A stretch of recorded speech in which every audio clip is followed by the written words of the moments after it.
What's up, No Nation? Thank you for joining us for another episode. Michael, it is time to buckle up, my friend, because we are about to jump on the recruiting roller coaster. It has Whoa. been a very up and down last 24 hours on the recruiting trail for the Seminoles. And this is going to serve as our Friday show. So we got a couple of other topics that we're going to talk about from a national perspective, but we're really going to kind of focus heavily on recruiting today because, Florida State is on a bye this week. No game on Saturday. So everybody keeps saying, man, and I always use this saying all the time, like it's a stress-free Saturday, which is nice because we literally can't lose. And then, you get to watch everybody else kind of sweat on Saturday.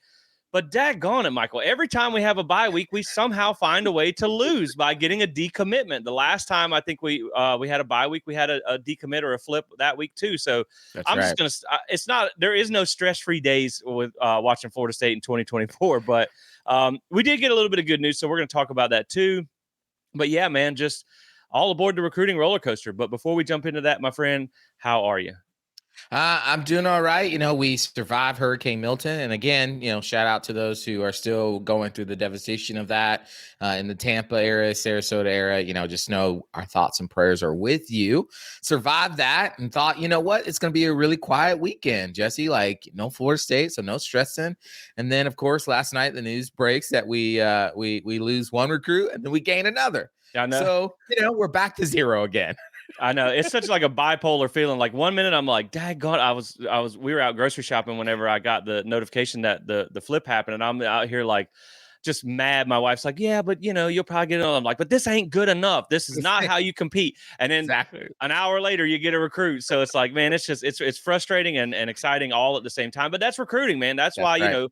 most of you guys who watch the show know that we don't really get super in depth on recruiting here because, man, like until you are literally moved into your dorm and we don't like trust it. Right, exactly. It's like a new employee. Like I'll learn your name when you've been here for a year because it's just, man, these kids ain't loyal these days. So it's hard to keep up with, but it's a bye week and we got some news. So we want to talk about that, but man, I will say one thing. Hey, that fall weather's hitting. So I'm pretty excited about that. I was thinking about, I've been on the fence about going to that Duke game. And then I looked up the weather the other night and it's supposed to be like 50 degrees at that Ooh, game. wow. And I'm like, Perfect. hey, I'm all about a hoodie game, man. Give me that some hoodie and jeans type of game.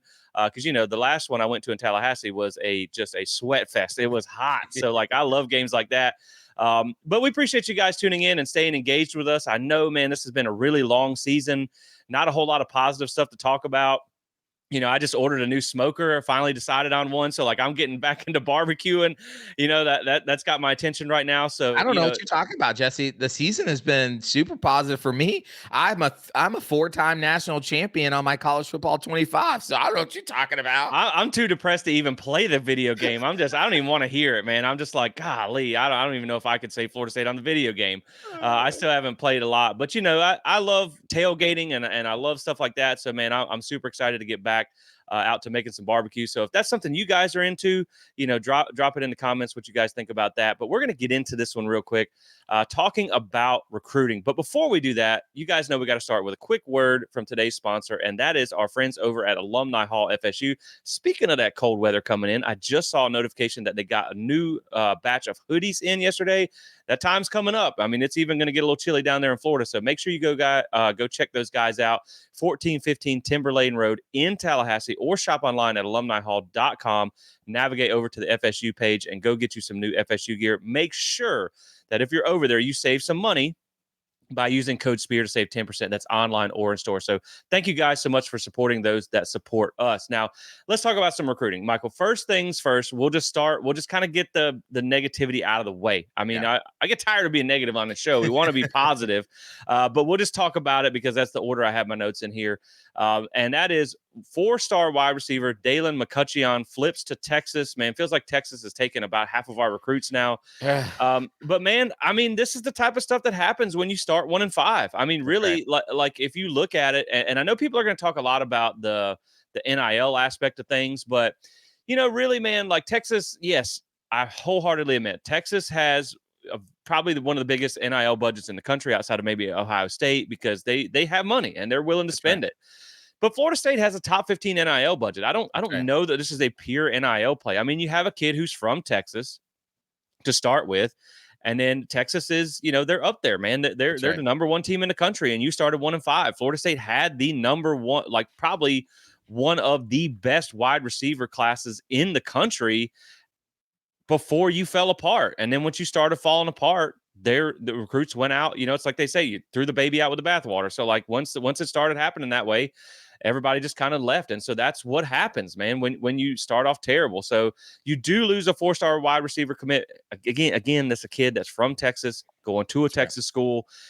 The unfortunate part of this now is Florida State only has one wide receiver left in its class after having one of the best wide receiver classes left in the country. And again, man, buckle up because UGA and LSU are very heavily pursuing CJ That's right. Wiley. And honestly, man, it would really be the least bit surprising if he ends up flipping away from Florida State too, because not only do you have a bad season on your hands, but you're also one of the worst offenses in college football, and so that's going to be a hard sell. Now, I know someone had commented on when I posted about this yesterday on social media about that. But I said, hey, look, man, if we had wide receivers who could actually catch, the offense probably wouldn't be so bad. So like we need wide receivers. Playing time is available. That's But right. yeah, man, it's disappointing. And again, like CJ Wiley is you're hanging on for dear life right now.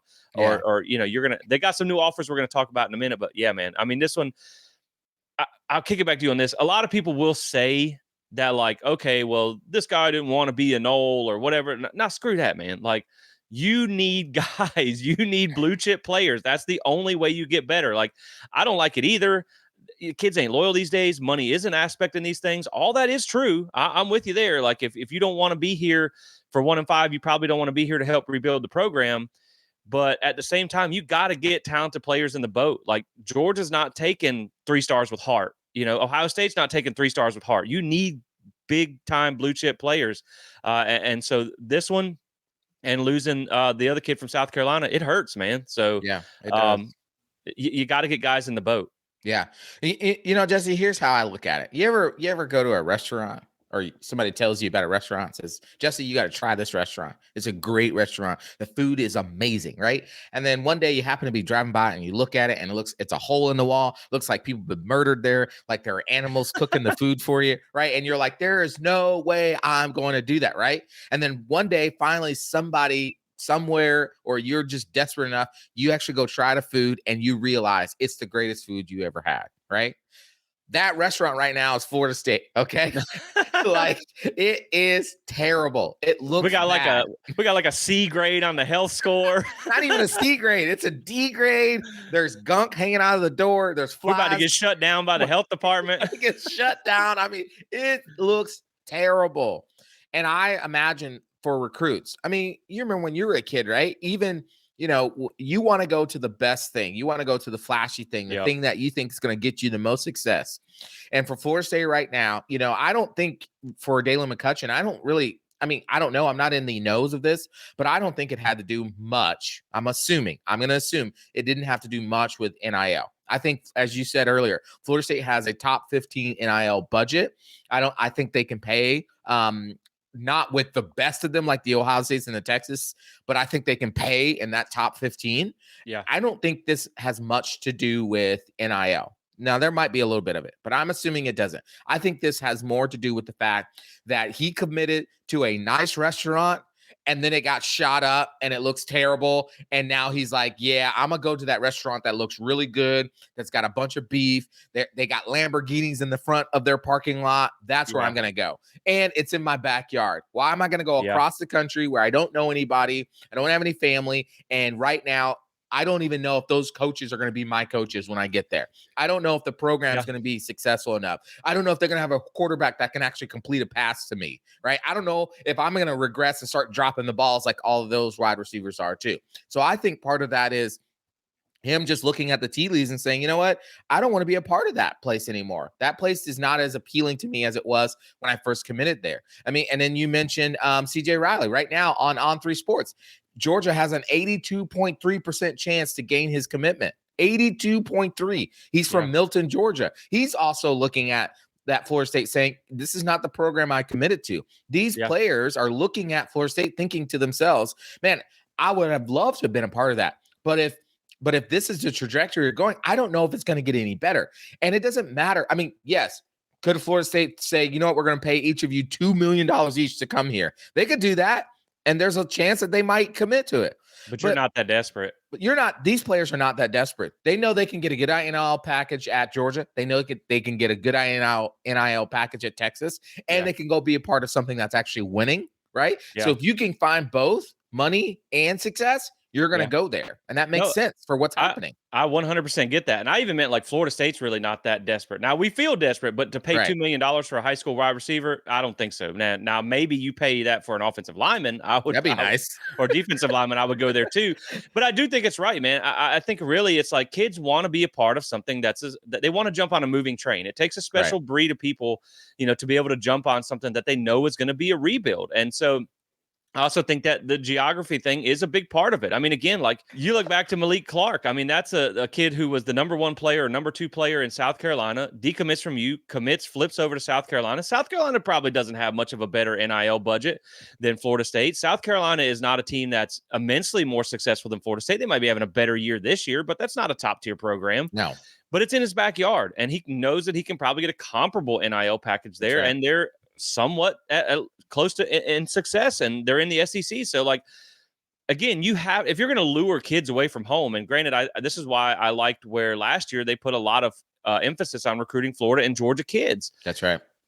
You have to draw them out. I mean, again, it's kind of back to the restaurant example you use. Like, if that awesome steakhouse that you have or whatever is an hour away, and you're not sure about it, but you know that you have a Longhorn 15 minutes from your house, like, why not just stay home? Because you can get good enough right there. And so I think that's a big part of it. And the same thing with CJ Wiley being close to Georgia. So it's tough, man. I mean, it is, but you're going to have to figure some things out, because even when you look at Texas, like, yeah, they're probably going to lose Ewers or whatever this year. Yeah. But you got Arch Manning who's playing well. So you know what the future of that is, and maybe South Carolina's not quite there, but Georgia's going to be competitive. They're not going to have – Georgia's a long way away from having a 1-5 season. That's right. And so, like, yeah, man, it's just this is the part of having a bad year and a bad offense. And again, like, it's not even a bad year, man. It's not even like you're 3-3 or something like that, and you lost a couple close games. You look terrible on the field. So like that's really hard. It's a hard sell this year. And we already know too that your staff has not been great at recruiting. So like, if you weren't great at recruiting when you were 23-4, like, we didn't sign a top 10 class coming off the back of a 13-1 season. How do you expect them to recruit a 1-5 season? Right. Well, and the thing is, it's just been compounding, right? It's been compounding. You had the snub, and then you had this season. And, I think the misnomer that people assume, and I even assume this, that coming off that 13-1 season, you should have signed a top 5, top 10 recruiting class. But the benefits of that 13-1 season should be felt now. Meaning you were already going to have the class that you kind of had coming into that season already, or coming off that season already, what you had. It's never the immediate season following a national championship, following an undefeated season that you get it. It's the season afterwards, because the assumption is the season after that 13-1 season, you're going to be, 8-4, 9-3, 10-2, 11-1, right? You're going to be somewhere in that range, and the kid's going to see the progress and going to say, yes, I want to be a part of that. The problem is, we can't even reap the benefits of that 13-1 season now. It's literally been thrown in the trash. It's done for. Yeah. You might as well stop talking. I'm talking to like the people out there. You might as well stop talking about 13-1, because it's gone. We've wasted whatever we could have got from that season on this 1-5 season. We spent it all in the first 5-6 games. Yeah, I mean, you're hanging on for dear life for some of the recruits that you did get from that successful season, but I mean, still, like you said, you've lost a lot of the goodwill from that. And really, even then, like, you come off of the 10-win season, because again, like you said, you got to kind of look a year back there. Right. But you came off a 10-win season. You had a lot of momentum coming into 2023, and then like that season going into that early signing day. You were, by December, you were undefeated by then. You were looking like a national championship team. And so then you only signed the number 12 class, and you're in the state of Florida, man. Again, like we talked about this on a former episode, pretty much every team that's won the national championship in the playoff era has recruited at a top 10 level. They might have one outlier class that falls to like 15 but it's never been outside the top 25. And it's primarily top 10 classes. And Florida State under Mike Norvell, and again, granted, we give him a little bit of grace for 2020 and 2021 because of the hardship that he had with, with what he came into. But you've still, the highest you've signed is the number 12 coming off a 10-win season, going into an undefeated team at right around early signing day. So they've still yet to sign that top 10 class. And I mean, again, we're talking about teams that are where you want to be, these teams that are winning national championships, that are making the playoffs, you have to recruit at a better level. So again, yeah, man. I mean, you're right. Like it's hard enough when you can't sign top classes when you're doing good, and now when Correct. you're doing bad, man, it's tough. But you do lose the 4-star wide receiver, so out goes some new targets here for wide receiver position here by Florida State. Tayshawn Gelsey, I believe I'm saying that right. 3-star wide receiver, 6'4", 215 from Jacksonville, currently a Florida commit. From what I was reading up on him, he would be a better fit at tight end, which kind of means he's not a very athletic wide receiver, so it's not that great. I do like the size at 6'4", 215, but they did offer him as a wide receiver. From what I understand, there is interest. He was coveting a FSU offer early in his commitment. Again, not necessarily going to be a great replacement here for the 2 4-stars that you already lost, but at some point you got to get bodies. And so hopefully, I mean, this is a guy that you can at least get in for a visit. Now, the one I do like, the one offer that recently went out that I'm really kind of hoping they can get a flip here on, is Javon Boggs, 4-star wide receiver, 6 foot, 200 pounds out of Cocoa, Florida, currently a UCF commit who did just flip from Mizzou. Again, these kids ain't loyal. And it sounds like you have a good chance of flipping him as well, because he did kind of leave some promising tidbits in some of his interviews. And really, I think here, like, I don't know why you go to UCF from Mizzou. I mean, Mizzou, again, you guys know, I think Mizzou's a fraud top 10 team, but maybe that has a lot to do with wanting to be closer to home. When you look at why would you go to UCF when you're from, I mean, if you're from Cocoa, Florida, the only thing I can think of is wanting to be closer to home. So if you have a program like Florida State, because UCF's not doing good this year either. Right. So if you could pick between Florida State, UCF, you probably have a bigger NIL deal and stuff there. Because I have a friend that covers UCF, and he says, look, like we can pay up for 1 or 2, 3 players a year, but we don't quite have that big NIL budget like a Florida State or Miami yet. So maybe you can get him to flip to insanely productive receiver here. In 2023, he had 93 receptions, 1,493 yards, and 24 touchdowns. He did visit twice in 2023 on unofficials, but has not been on campus in 2024 yet. So hopefully you can get him in on a visit. He is the number 210 nationally, number 25 wide receiver in that 25 class. So that would be a pretty good pickup there. I think you have a good chance with that one. I think that's going to be one of your kind of your cleanup takes there. But, man, I think it's a good take if you can get him. They did also offer Donovan Murph from Columbia, South Carolina, who just reclassified to 2025 from 2026. But from what I'm reading into it, it doesn't sound like he got a lot of juice here. This sounds like it's going to be a South Carolina versus Clemson battle for him. Obviously, he's right there with Malik Clark as well. So, man, again, like you got to get one of the two. You got to get someone in the class, period. Like, I'm not confident that you're going to hang on to CJ Wiley, but hopefully you can. But if you can get Boggs and hold on to Wiley, maybe you have a little something there. Now, again, I think this is going to go back to like a lot of the conversations we're going to have in recruiting is like, are you going to be able to hold on to these guys when you make staff changes? Because, wide receiver coach is one of the spots that we really feel like they need to make a change and Right. very quickly, because you have just not done good enough, not in recruiting and not in development. I mean, we were running through it earlier. Dugan's got here in 2019 at the end of the Willie Taggart era. 2019, you signed no high school wide receivers and no transfers. 2020, you bring in Darion Williamson. Right now, I'm ready to call him a bust. Brian Robinson didn't do anything at Florida State. You got Ja'Kai, who's been a steady, solid receiver. And Portier, meh.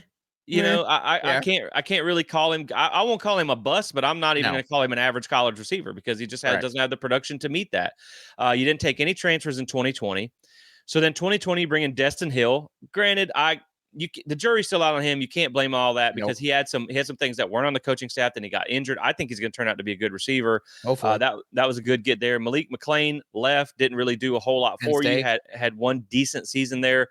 Josh Burrell was kind of a last minute take there who really never did anything for you.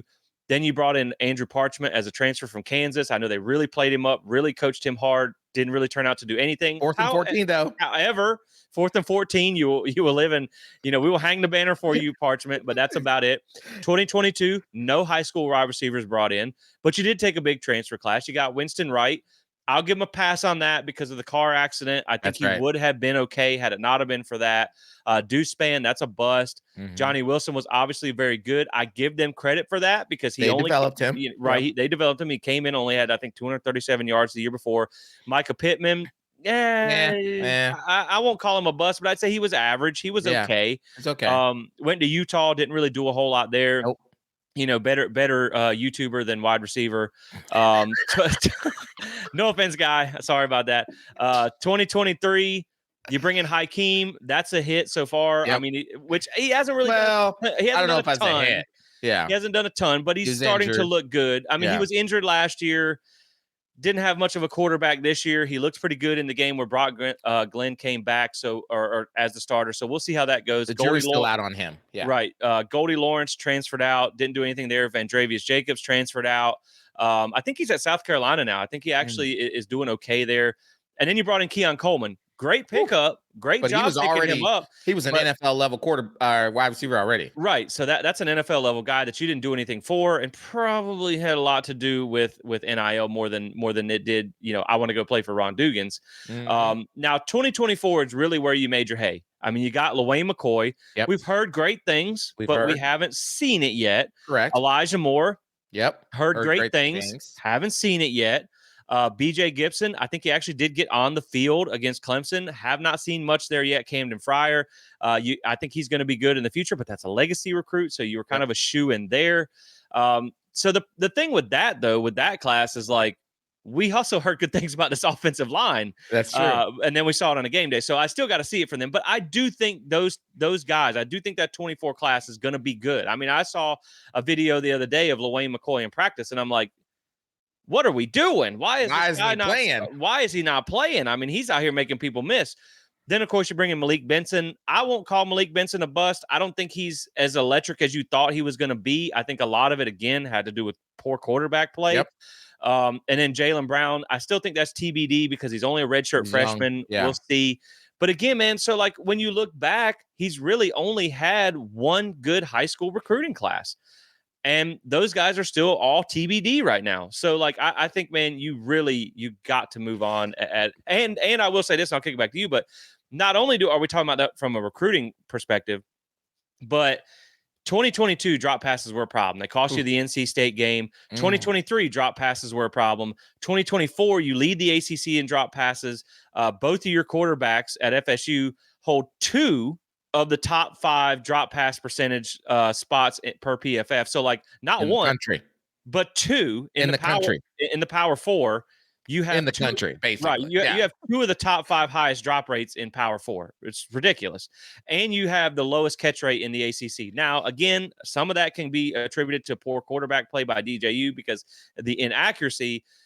But, I mean, we saw on Saturday where, like, how many passes hit you directly in the hands and you drop it. So, like, the recruiting and the development is not there. At least we're going to talk about O-line next. The recruiting has been there. The development has not. At Correct. Receiver, you really aren't getting either one. No.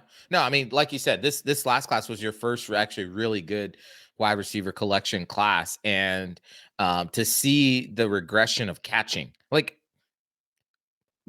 usually, Jesse, if I'm wrong, tell me, but usually when you can't catch and you play wide receiver, they move you to defensive back, right? That's exactly the joke. Right? Yep. If you can't catch as wide receiver, you got to play DB. Yeah.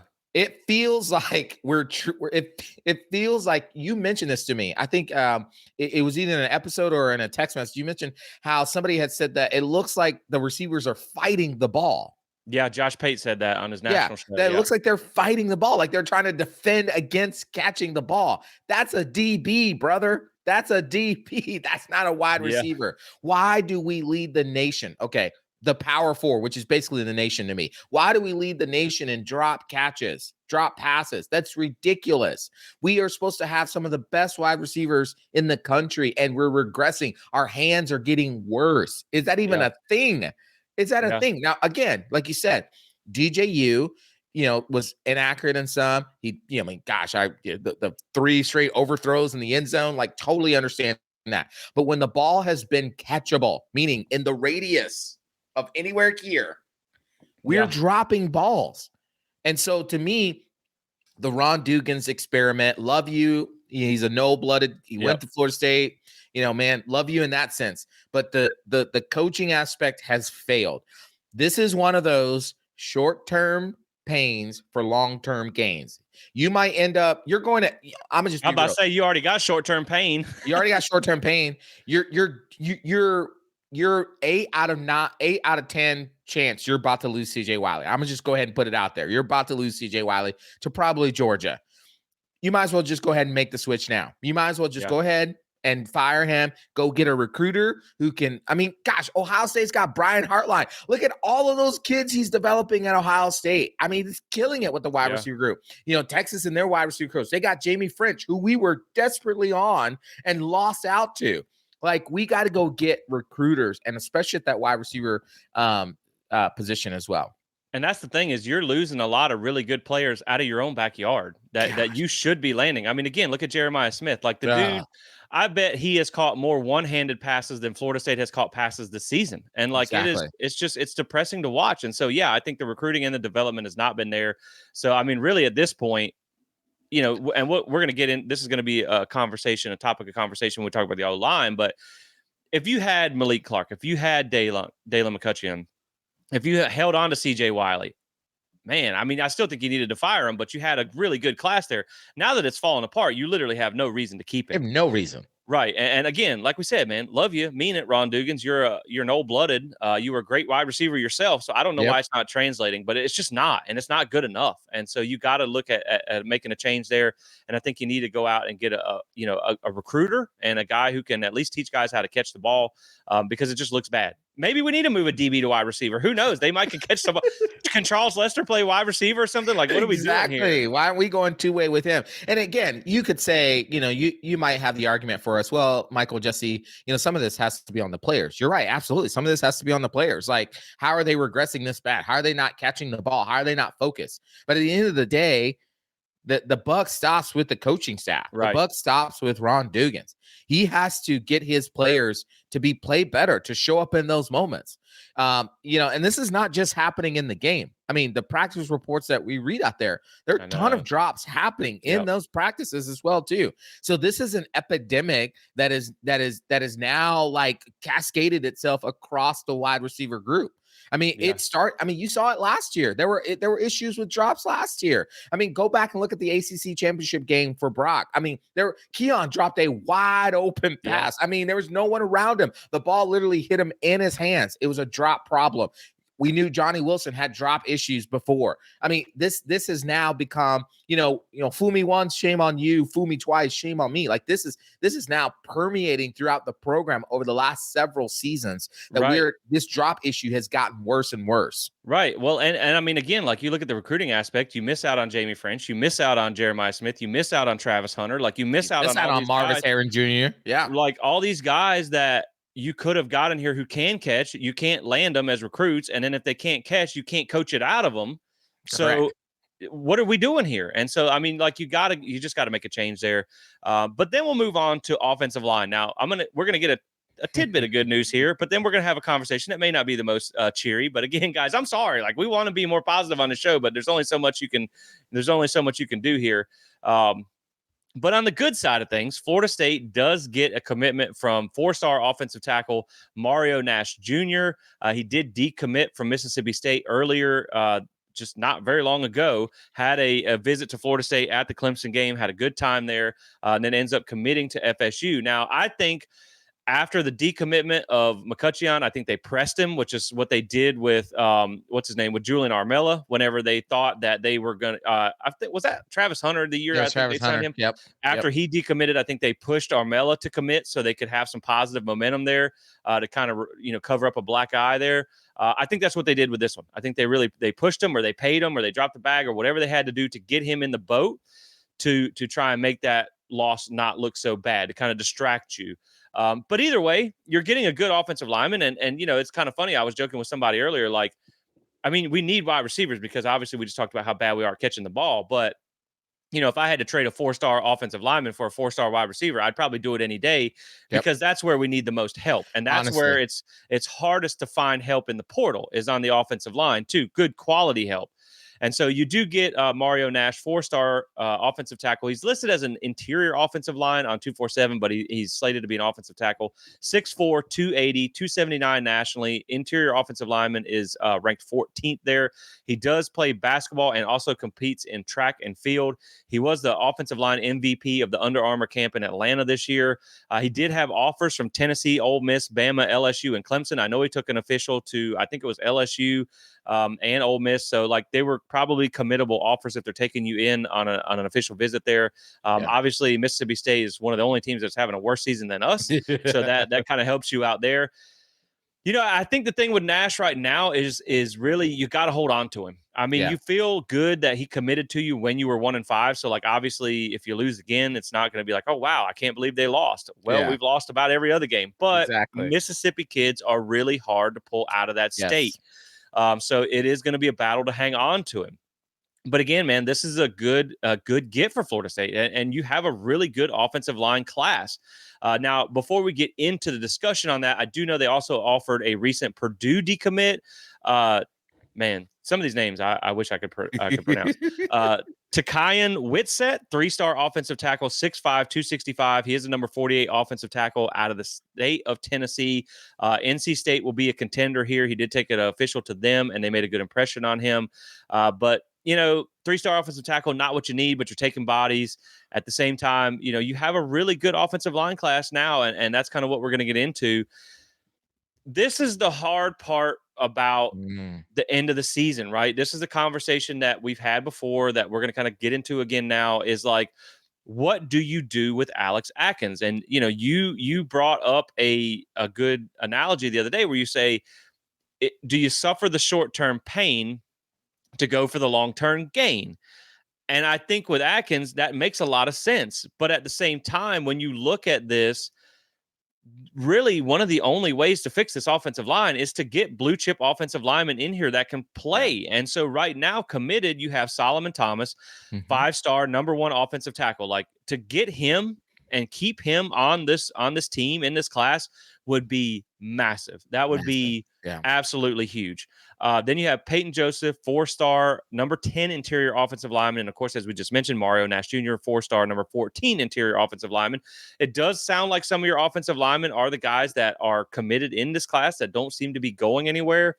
So the thing that I think the question here becomes, man, is like, you need these guys to come in here to be able to fix this, because right now, as we've talked about time and time again, that the offensive line, the trenches in general, like the defensive line is a whole nother conversation that we're not going to have today, but that needs to be fixed too.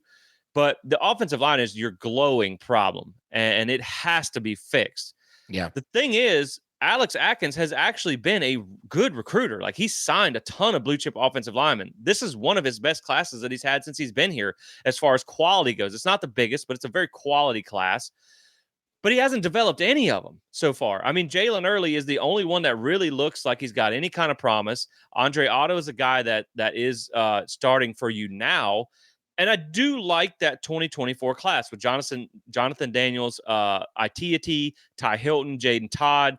And then, Lucas Simmons is a guy out of the 2023 class that I think is going to be very good for you. Remember, he came from overseas. He has not played a lot of American football. So we knew that was a bit of a project there, but he's like 6'8", full tackle body. I think he can be a starter for you next year. The problem is he can recruit, but he has not shown the ability to develop yet. And so what concerns me is that you sign another good class and it turns out not to do anything. And so the way I look at this is like, this is a tough decision. I don't envy Mike Norvell having to make this decision. Now, either way, I think you should go get an offensive coordinator and move him back to being just the offensive line coach. Yeah. But you need these recruits to rebuild this offensive line. And if you fire him, you run the risk of losing those recruits. I think if you do fire him, you need to go out and you need to pay almost offensive defensive coordinator money for an offensive line coach. You got to go get the best offensive line coach you can get to try and hold on to these guys, because this is killing you, this offensive line.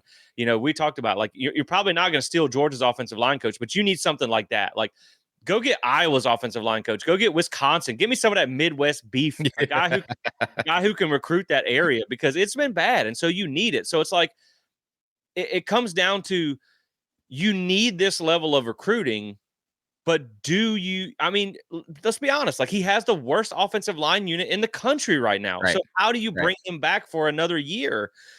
But do you need his recruiting? But do you keep him long enough to let him ruin these recruits? And that's not Mhm. to say he will, but I mean his track record shows that he's not been a good developer yet. And so, man, it's a tough situation to be in because he can recruit and you need these guys, but he hasn't shown ability to do anything with them yet. And something that I'll kick it back to you on this, but something we were talking about before was that it really does feel like because of how bad things are, like Mike Norvell is going to get one more shot at this. I Yeah. mean, you also have to think like Michael Alford might have signed him to that extension, but this was not Michael Alford's hire. So, like, Yep. if push comes to shove and things get terrible, he may look at it like, well, I'm going to go get my guy. I'm going to make a hire because that's a big thing for ads. That's right. Being able to go out and show that you brought in somebody that did well. And I mean, look at what he did with baseball. Like you fired Right. Mike Martin's son and went in and It brought sure did. got us back to the College World Series in 2 years. So like he did well there. So like there's probably not a ton of loyalty there, but at the same time, like I think the problem here is Mike Norvell's probably going to get about one more shot at this, right? I mean, Yep. you figure Yep. at the end of the season, he's going to be able to make a lot of coaching changes and overhaul the staff on the field, off the field, how they go about things. And then you're going to get a chance to fix this in like 25, 26, and maybe 27, depending on how things go. Because in 2025, if you come out and you're 1-5 again, I don't know that you even get 2026. I mean, you might Right. 2026, but at that point, you're struggling. Yep. And so I feel like with the offensive line coach, you really are in a do or die situation right now. Like you either do it or you don't, because you're either going to ride with him until you both go.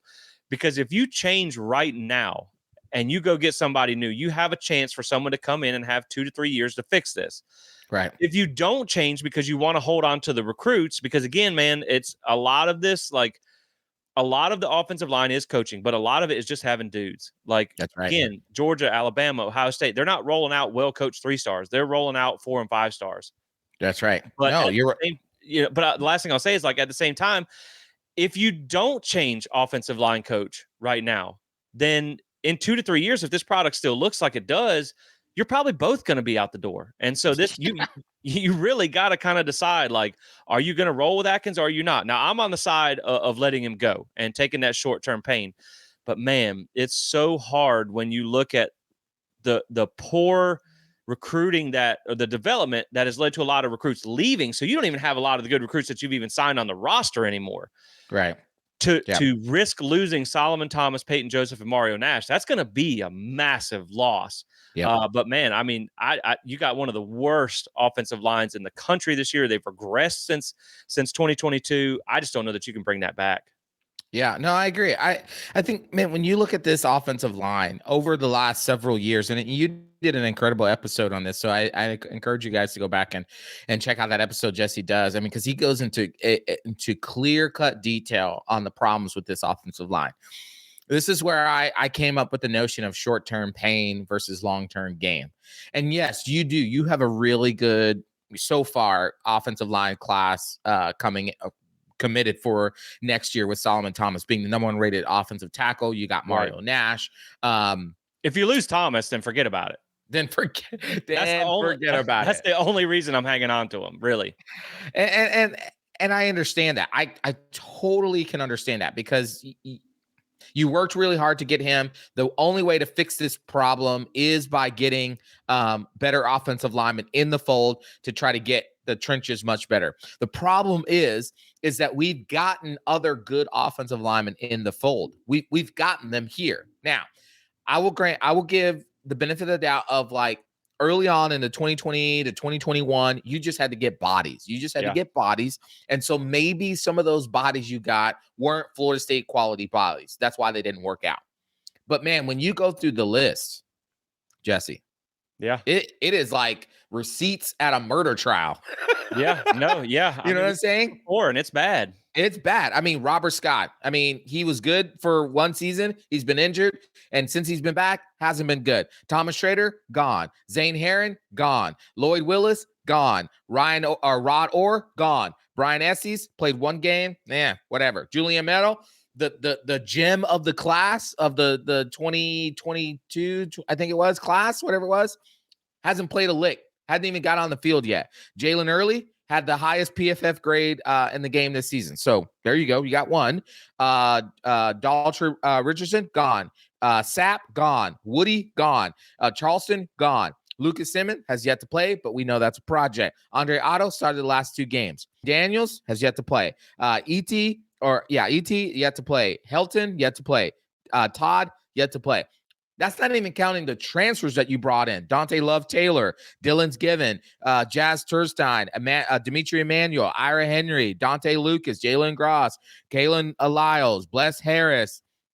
Like, you just go down and down, and a lot of those players either didn't work out or they did all right. They did okay. Yeah. And so the evidence is stacked up against you that, man, you've gotten decent to good players in, and the development has only regressed. We used to be able to run the ball. I mean, in our worst seasons in 2020 and 2021, the one thing we could depend on was running the ball. 2022, 10-3. Man, we were running roughshod. Even when we lost 3 straight games, we were still putting up 200 yards against people. We were doing it. And then in 2023, you began to really see the regression. We outside of Trey Benson and Lawrence Toafili making explosive plays. I mean, it was 2 yards in a cloud of dust, or Jordan Travis making something happen. I mean, The fact of the matter is, if we could run the ball, North Alabama doesn't happen. Right. Think about that, Jesse. Yeah. We don't lose Jordan Travis. We're probably in the playoffs. Right. Yeah. But we couldn't run the ball. Yeah, you could pass block decently in 2023, but you couldn't run block either. I mean, you got held under 100 yards against basically every decent rush defense that you played. Exactly. And so we're in this situation because the development hasn't been there. Yes, Alex Saxon might be a really, decent recruit, but even in that, there's question marks to that, because I mean, there's, and this is rumors, and who knows what the rumors are, whether they're true or not. But man, I've been hearing that he's one of those coaches that has said, you know what, we're going to rely on the transfer portal. We might get 1 or 2 good high school, but the transfer portal is going to be a thing. Everybody knows that the transfer portal is not the place to get an offensive lineman. You have to develop them. Yes, we got a Dylan Given. That fell into our laps from Notre Dame. That was like the few good ones. Yes, we got a Dimitri Emmanuel. That was somewhat okay. Outside of that, name me a transfer portal offensive lineman that has been all-star, that has been electric, that has been dominant. You can't, because those have to be developed from day one. You have to spend years working on them, and we're just not seeing that. So to me, I get it. If you fire Alex Atkins after this season, there's a chance that you could lose out on those recruits. Now, you could also, wait till they sign on the dotted line, get them in, and then fire them. Maybe we'll talk about that in a little bit. But I know there's a chance for that. But I think you have to look at the long-term viability of can I win with this guy? Can I actually win? Can I actually win and develop really good offensive linemen? Yes, I won. We won 19 straight. In 2022 to 2023. Yes, we did that. Yes, those offensive linemen were decent pass blockers in 23, really good run blockers, and decent pass blockers in 22, and really good run blockers in 21 and 20. But I've not seen the progression.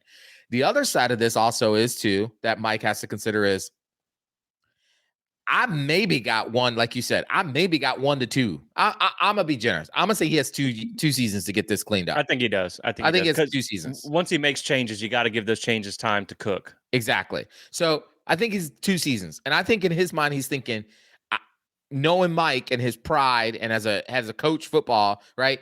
You're gonna want to fix it next year, and so he's probably also thinking about the fact that if I get rid of him, man, I literally am either going to have to pay out of the wazoo to keep those guys, or I'm just going to have to take it on the chin, and we're just going to have to try to build. And I got to hope that I can get Mike Alford to understand that this is going to take a little bit to get back to this place, because we made some terrible decisions under my leadership. We made some terrible decisions. And so I just think it's hard. This is a $10 million problem that you and I don't get paid $10 million for.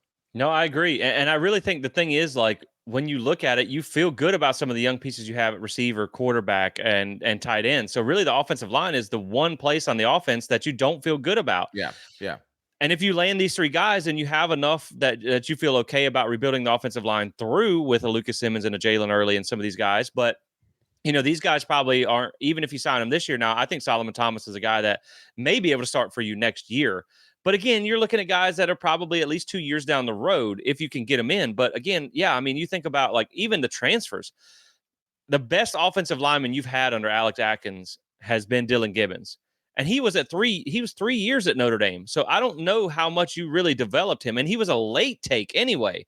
So again, like I think that was really just a plug and play guy there for you. So I mean, you really haven't even seen like even then. And I know sometimes the G5 to P5 doesn't always translate, but Byers, man, he was a multi-time all conference, I believe, all American player there, and has just went downhill. I mean, now Dimitri Emmanuel, maybe you can give Atkins credit for that because he was a Atkins recruit at Charlotte, That's so right. he was developed there. But I mean, he left and had a few years there too, and Emmanuel was the first team All ACC guy. But again, like, and there's been other coaches that haven't been able to fix this either. But man, I definitely think that one, you need a dedicated offensive coordinator, Yep. and not to be Alex Atkins. I don't think he's up to snuff to be an offensive coordinator for you. But I do agree, like, man, I think there is the conversation like we were talking about before with the offensive linemen, and it's almost like the quarterbacks. Yeah. When you look at that first crop of quarterbacks that they took, like Willie Taggart didn't sign a high school quarterback for 2 years, so you had to bring in some bodies. I don't Right. think really any of those guys outside of maybe AJ Duffy was really anybody that should have been on Florida State's roster anyway. That's But right. given where you were at the time and what you needed, you had to take some guys, and so then it's kind of like, okay, well the problem is you didn't get anything out of any of them. Like you couldn't even turn any of these offensive linemen out of the, however many we name, like 10 offensive linemen, 1, 2, 3, Jeez. 4, 5, 6, 7, 8, 9, 10, 11, 12. You've gotten something out of maybe two. 2. So 2 out of 12 hit rate is not good. You couldn't get anything out of any of these guys. And I will say that, like, I know with offensive linemen, you typically take a ton of offensive You linemen in do. your class because these guys are really hard to hit on. I mean, you just never know because they're hard. They're almost hard to evaluate because, I mean, let's be honest. If you're 6'4" to 6'6", 300 pounds in high school, Right. you're gonna mow over everybody anyway because it's That's just a right. size and talent advantage.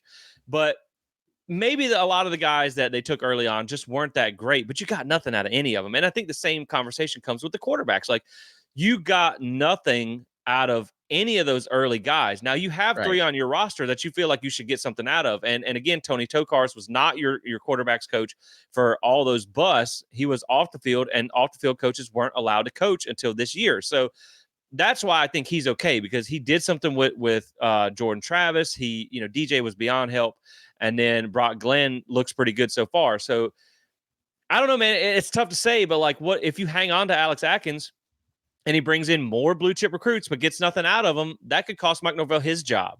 Yep. And so I just think, man, I really do think, and that's not to say that you can't bring in another offensive line coach that can recruit as good as he can, but also develop.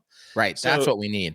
right. And so to me, like, I would probably still make the change there. But I mean, you got a really good class. And, this always gets back to like the commit to the program, not the coach. And so maybe you could hang on to like a Peyton Joseph or something like that. I think Solomon Thomas should have a hard time hanging on to. Yeah.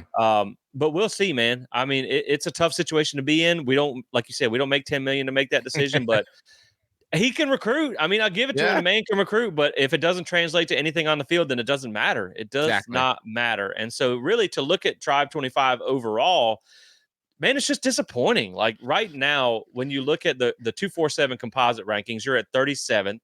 Before you got Nash, you dropped to 52nd for a brief moment in time. Right. But now you're back up to 37th. You were 34th or 35th before the decommitment and the commitment happened. But that's just not good enough. And I know On3, they used a little bit of a different system for rankings. I don't know how they got such a big difference. But you're 18th in On3, which is okay, but it's still not good enough. You have to be recruiting, especially in year 5, coming off of a 23-4 run. You need to be in the top 10 if you want to be a contender. But you're 18th there. Now, the good thing is your player average rating is 7th. So you have a very slim class, but it's all pretty much quality recruits. But when I talk about that slim class, man, You only have 11 commits right now. You are tied with Purdue at 11, but only Colorado and Vanderbilt in the Power Four have less commits than you do. So, like, you are just not signing. You are not getting any commits in this class, and it's a problem. And what really makes me nervous is, you're 37th right now. And while I do think Florida State can win some games on the back half of the season, you're probably going to go 3-9, 4-8, maybe Yeah. 5-7. Like if you really play above your head, but I don't think that's going to happen. So you're going to look at a bad season. And what concerns me the most is we already know that this staff has a hard time closing. This is one of the biggest problems with their recruiting. Like they can get guys to commit, but they are terrible at closing.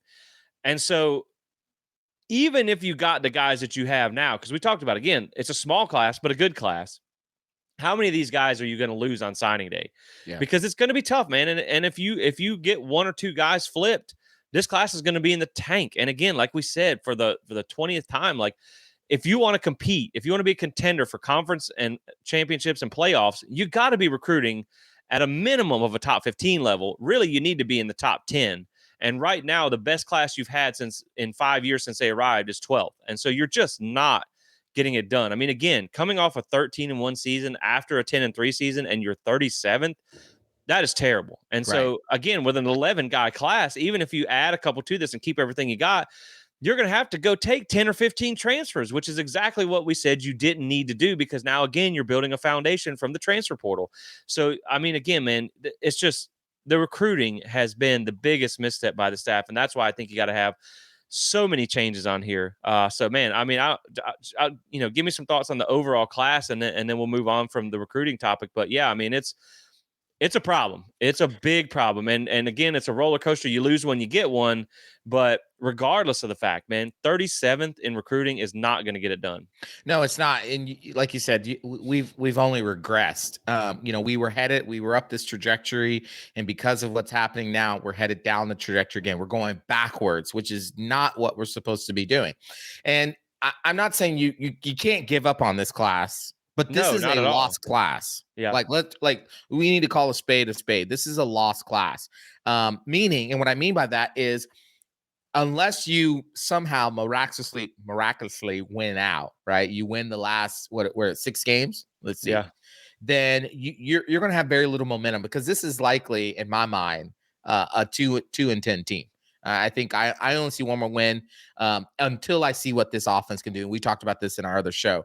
Until I see what this offense can do, I don't know what else. I don't have any hope to hold on to. So I'm looking at I'm going worst case scenario, a 2-10 season, And you're going to fire a bunch of people. and you're going to fire a bunch of people.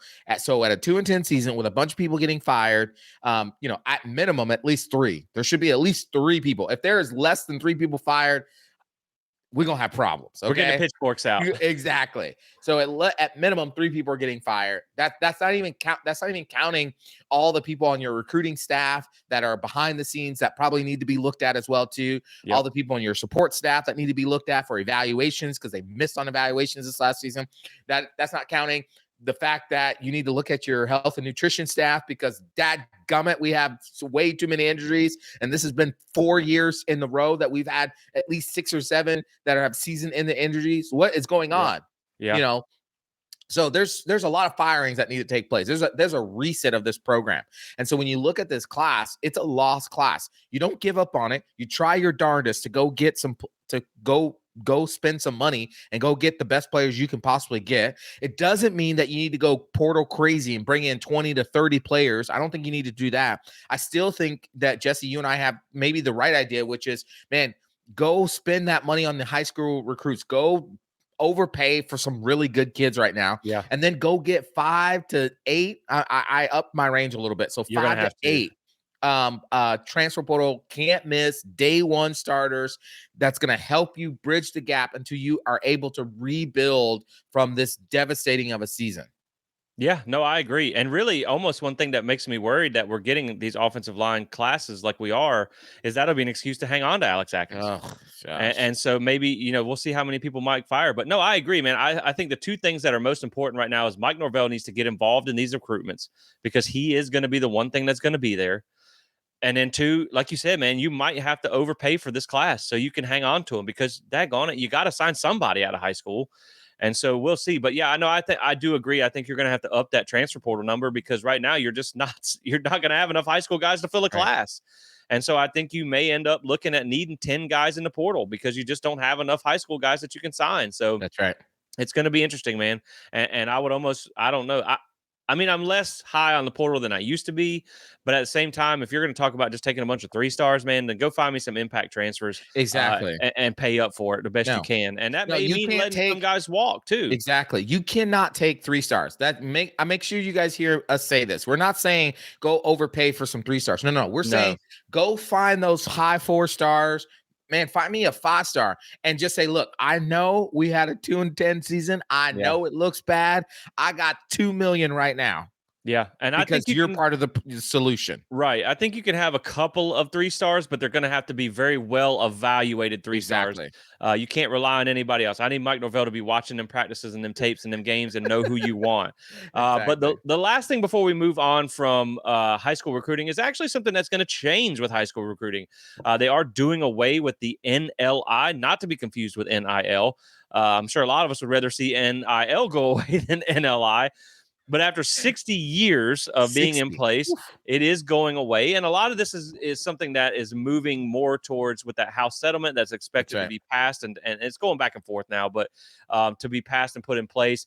This is something that's going to change recruiting and the way it goes about. Now, they're very similar to the structure that is put in place here for these, but it's a lot of changes that are coming in place with the House settlement. Michael has more details on this, so I am going to give him the floor and let him talk about some of the stuff with the NLI elimination. Yeah, NLI, man, started in 1964.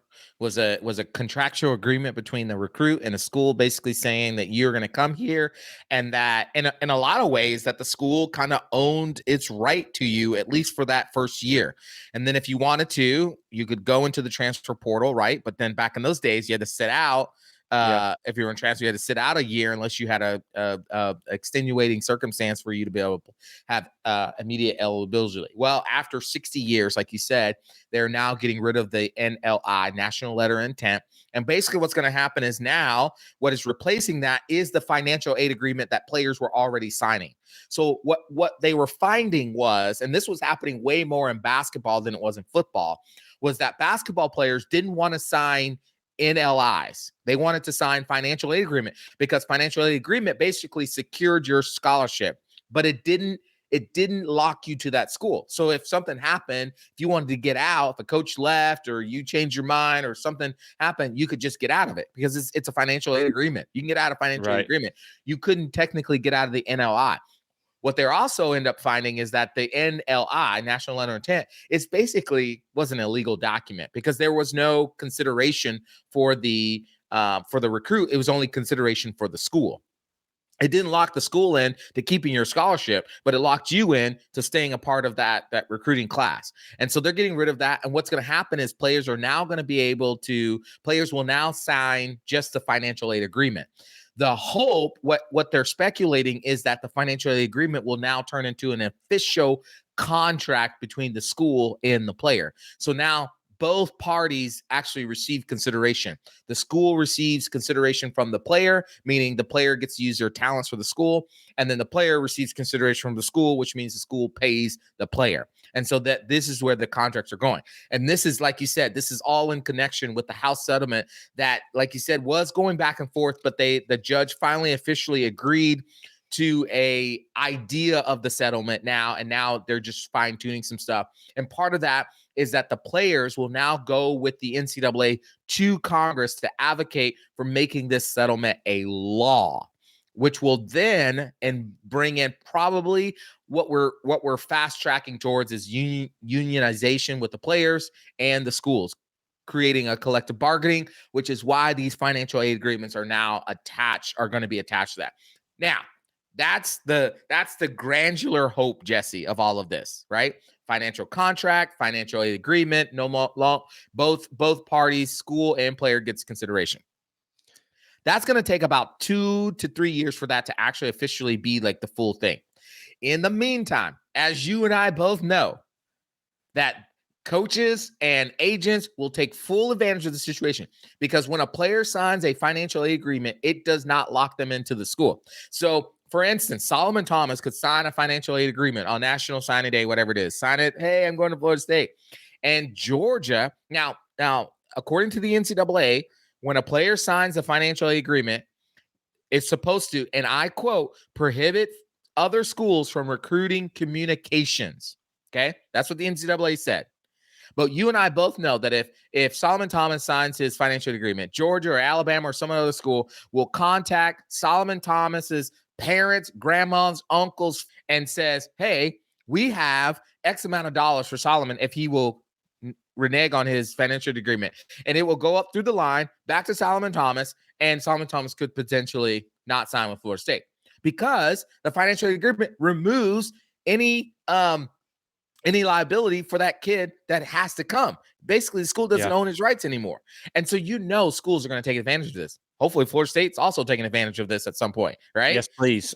Yeah, please do. So there's going to be just some murkiness with this because the NLI, National Level Intent, has been eliminated immediately, meaning this signing class, they will not be signing NLIs. They'll be signing financial aid agreements. And so college football, like we always say, this ain't your granddaddy's college football. It's changing. It's changing fast.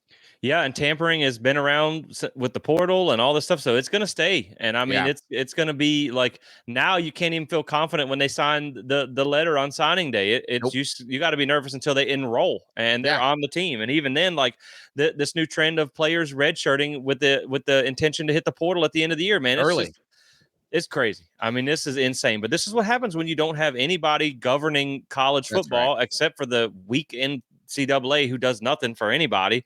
It's crazy, man. Again, times are changing. And I mean, again, I think your hope is that the House settlement and these types of things will kind of bring it back to a centric point where it's not just complete disarray. But man, I mean, it's times are changing. This ain't your grandpa's college football. Exactly. And I want to just make clear for our listeners out there, whether podcasts or on YouTube, Jesse and I we're not saying that we want to go back. I mean, kind of. We're not saying kind of, but like, we're not saying that we don't want these kids to have powers, because there was a time and place where these kids were forced to believe that a $200,000 scholarship was good enough for you putting your body on the line while the school was making billions of dollars off your back. We're not saying that was fair. We are for kids having power. But just as coaches have buyouts in their contracts, just as there are rules with contractual play, this free-for-all is not healthy for the game. It's just not.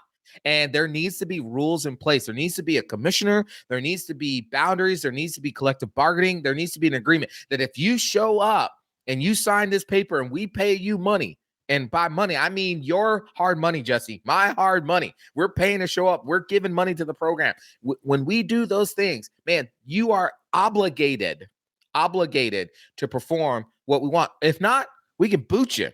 But right now we can't do that. And these players can just leave on their own. They can collect all the money they want to, and they could just quit halfway through the season. Now, listen, that UNLV player who was supposedly supposed to get that money and didn't get that money, I mean, that's a whole nother deal, right? Whatever it is. But when we do give you the money and you're just loafing, somebody just made a pick six and you're just like, I'm gonna just jog. Nah, man. As sad as it is to say, as sad as it is to say, I mean, it needs to be like the NFL. Yep. Where there's contracts and there's agreements and you're locked in and there's performance bonuses. And if you're not performing, you can get cut and you can, they don't have to pay you once you get cut. And I mean, not everybody in the NFL gets paid the same. Nope. So it's like, it's just, there's no rules right now. And that's the problem. Like, we're not saying that it necessarily needs to go back to 50 years ago. Right. But what we got right now is an absolute It's not disaster. Sustainable. It's not sustainable. It's really not, especially coming out of the fans' pocket. But that's going to do it for recruiting. And so now we're going to move on. We're going to kind of wrap up the show with a little bit faster moving talk. But I first want to give a shout out to the NFL Noles. Let's go. Last night, the 49ers took on the Seahawks, and Renardo Green got his first NFL interception, had a pick in prime time. It was a nice pick, too, late in the game that really helped them out there. I also had 6 tackles in that game. Tatum Bethune, also a 49er, had a fumble recovery on a special teams play. I also saw where, I'm sorry, Michael, because I know you Rams are kind of, they're like the Noles this year, man. It's just carrying over. It's not doing so good. But I did see where Fisk and Verse are top 3 in pressure among rookies. Keon Coleman also is playing well. He had that one where he caught the fourth down catch the Yeah. other day and turned into a touchdown. So, man, like, it really does go to show you that how special the guys on that 2023 team were, that they are showing out in the NFL right now too. So like Yeah. they're doing really good, man. So I do want to give them a quick shout out at looking at what these guys are doing in the NFL, man. That was a really, really special team. Man, it's just such a special team. I saw that they put up a plaque on the practice walls outside there to commemorate that 2023 team because of the snub. Because they were and dynamic, they were lovable, they were easy to fall in love with, they were Yes, great yes. sportsmen, and they kept every week, even though we thought they should have blown every team they played out. They kept it interesting, entertaining. Those guys were just great, and I'm so happy for them. I'm so happy for every single one of them. Even though Ricardo Green plays on the evil 49ers, I'm still happy for him. Obviously Verse and Fisk on my Rams, like, love it. Love that they're playing well. Wish they could get more sacks so we could actually win some games. Good on a bad team. Yeah, good on a bad team. Keon, he's balling out for Buffalo there. So yeah, just man, kudos to them. And it shows again how incredibly special and dynamic and talented that 2023 team was. It's just ridiculous that they were kept out of being able to show that against the rest of the Right. nation. And it really, I mean, honestly, it ties back into the recruiting talk that we just had, because you see what it takes to get where you want to be is to have guys Yep, who can go to the league and be competitive in that league. I mean, that's if right. you look back to what we just talked about the last episode, where I talked about how much better Jared Verse made Patrick Payton. That's why recruiting is so important. Now, I understand Jared Verse was a 0-star that was found from Albany. I understand that, Braden Fisk was taken from Western Michigan, but you either got to be able to eval great, Yeah, or you got to be able to go out and get these that's dudes. right. And so right now we're just not seeing a whole lot of either That's this right. year. But the last thing I want to get into is it is week 7, and there are some games worth watching this weekend. Let's go. Obviously, at least on Saturday, hopefully all the recruits are not decommitting or whatever they're doing, so we can sit back and we can have a stress-free Saturday and watch some football. So while Florida State is not playing, we're going to touch on a couple of the games that are worth watching from around the country. Obviously, the one that I think most people have circled is number 1 Texas taking on Oklahoma, number 18 in the Red River rivalry. Texas a 14.5-point favorite. I think they're probably, I'm obviously going to take Texas to win this game. Oklahoma right now has a decent defense, but they're kind of struggling on offense. Right. Yeah, man, I like Texas in that one, but that's going to be a really good game. That's going to be definitely one you're going to want to tune into. It's crazy because they're giving Texas 14 and a half. And I'm like, have you guys watched the Red River rivalry recently? Like, Yeah. it's usually come down to like one score in the final moments the last several times. I can't remember the last time there's been a blowout in I that. think they blew them out last year. Am I'm I? pretty, I'm I pretty, thought. Oklahoma got beat like 50 to nothing or something last year. Let's But I see. mean, 14 and a half, while you look it up, I mean, 14 and a half points does feel a little bit slim. I mean, obviously you get the rivalry game, so you really never know. But and I want to say in that game, I think Dylan Gabriel did not play for Oklahoma in that game last year, or excuse me, maybe go back to his first year, Okay. Venable's first year 2 years ago. I want to say Texas absolutely blew their doors off. But yeah, man, I think that Texas is going to get the win there. I think they could probably even cover in this one, 14 and a half points. Yeah, that's what I thought. Oklahoma won last year 34-30. But look at the year before The that. year before that, 49. Yes, that's right. 49-0. Okay. That's Yeah, right. it was a slaughter the 2 years Okay. ago. So that was like the first time in like a long time that it was a blow. Yeah, since 2011. That was, oh, no, sorry, 2012. Yeah, 2012. Since 2012 is the first time there was a blowout and Oklahoma blew Texas out. It's really kind of like Florida State Miami. Like It that game is is. either going to be a blowout or it's going to be a one-score game that comes down to the end. I mean, we've It traded a really few is. blowouts here or there, but it's usually always a good game. And this year, I mean, obviously Oklahoma's still ranked number 18, Yeah. but Yep. I think Texas is going to take this one. Well, okay, so last year's case in point, Texas was ranked third in the game, and Oklahoma was ranked 12th. And I think Texas got up early on that game, and everybody's like, okay, this is going to be it. And then Oklahoma came back and won the game on a last second throw into the end Yeah, zone. And so that's why I'm just saying, I'm like, okay, I get it. They've had a blowout before, but 14 and a half, man, yeah. I mean, Oklahoma does struggle on offense. That's very for sure. And they just replaced their quarterback. So okay. Yeah, I was planning on taking Texas to win. To cover that 14 and a half, though, Yeah. I don't know. If it I think if it I'll was take 13 Oklahoma and to a half, you yeah. might feel good about it, but Yeah. 14 and a half, that's tough. Yeah. So I'll take Texas to win, but I'm gonna take Oklahoma to cover. Yeah, especially in a rivalry game. Yeah. Now, one that's going to be interesting here, one that could potentially be on upset watch, that is number 4 Penn State, 3.5 point favorite over USC, but they got to go all the way coast to coast. That's right. This is something that we saw with Miami went all the way to That's right. California last week, and now Miami struggled against Virginia Tech at home too. So maybe it's just Miami. But they struggled against Cal last week, going all the way over to California. So Penn State, I mean, first off, they're usually not great in big games, and you got to go all the way to USC. USC coming off a disappointing loss. So I mean, we'll see, man. I don't know, like that's just a long way to go, man. Yeah. That's a long way. So only 3.5 points. I mean, number 4 team against an unranked USC, only 3.5 point favorite. That right there tells you to be on upset watch here. Yes. Yes. I would definitely agree with you to put Penn State on upset of watch. But there are a couple of things at factor. One, this is a nooner. So it's a nooner in California time. It's 12:30 California time. And I used to go to USC games, as I told you guys before. Those noon games, those fans don't show up until maybe halftime, maybe Yeah. because USC is a party school. I'm telling you, man, that campus is going to be lit. It's going, as us old folks say, it's going to be lit. So they're not getting to that stadium until maybe halftime. So that's one. Two, you're right. Penn State does struggle in big time games. But here's the key thing. Is there a number in front of USC? No. Okay. Give me Penn State and give me Penn State to cover. Oh man, picking against your boys. I know. The next one that we got our eye on here is Florida at number 8 Tennessee. Now, I think this is interesting because I think before Tennessee went and lost to Arkansas, which is an ugly loss, you probably would have had this something like there would have been a 2 in that number there as far as a favorite, but only a 14.5 point favorite at home against Florida.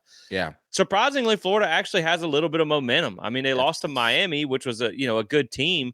But other than that, man, they've been actually looking okay. Now they beat a bunch of bad teams. Like their wins are Samford, and then UCF, who's not great, and Mississippi State, who's terrible.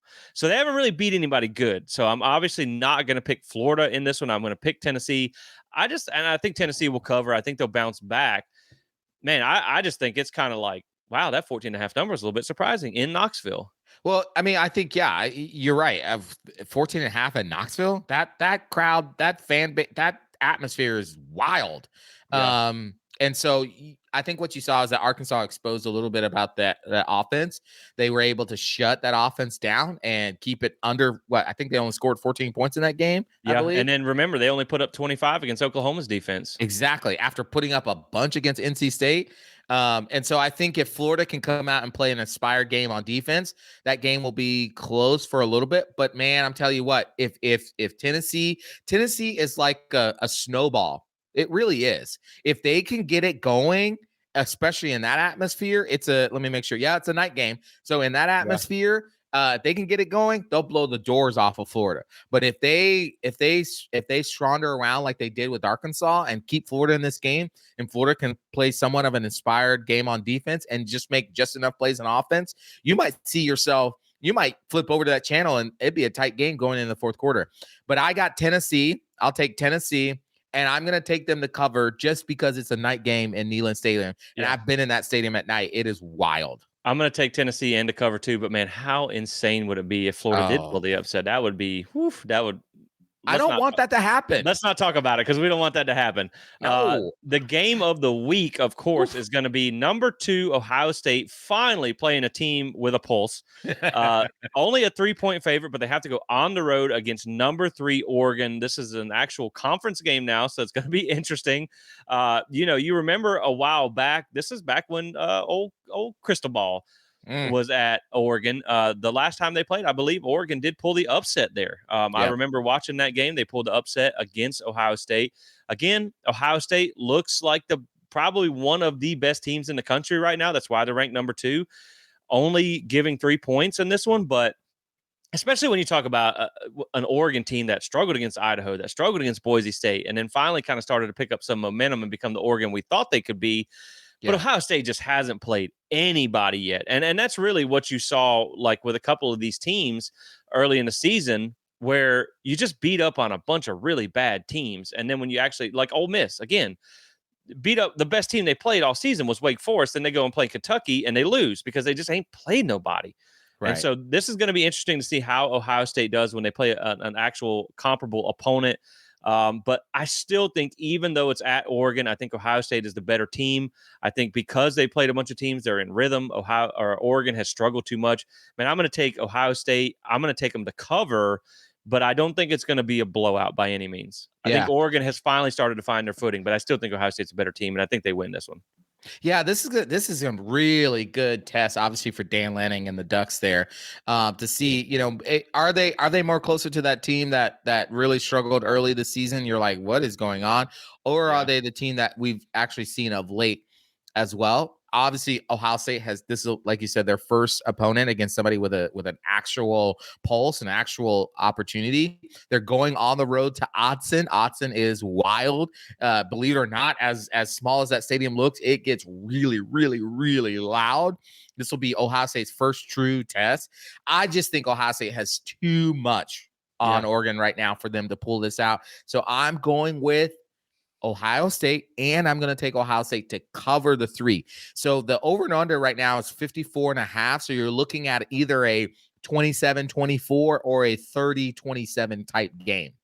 Yeah, I would say too, if it was in the shoe, I would probably give them Oh, a double digit win easily. exactly. But yeah, on the road, it's interesting because again, like every team that we've seen that's been in the top 10 has been tested, except Exactly. for Ohio State. So now it's going to be Exactly. interesting to see how they face with their first test. The other one we got our eye on here is number 9, Ole Miss, giving 3.5 to LSU, but it's in Death Valley at nighttime. Number 13 LSU.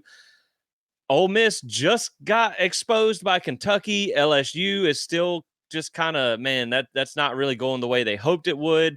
Um, Man, being at LSU at night makes me really want to pick LSU in this one, but I think I might take Ole Miss here. This is really a Ooh. toss-up game. Um, I'm just not super confident in LSU, man. I mean, but Death Valley at night's hard to overcome. So I think this is really the definition of a pick'em game. I mean, I really Yeah. do. Okay.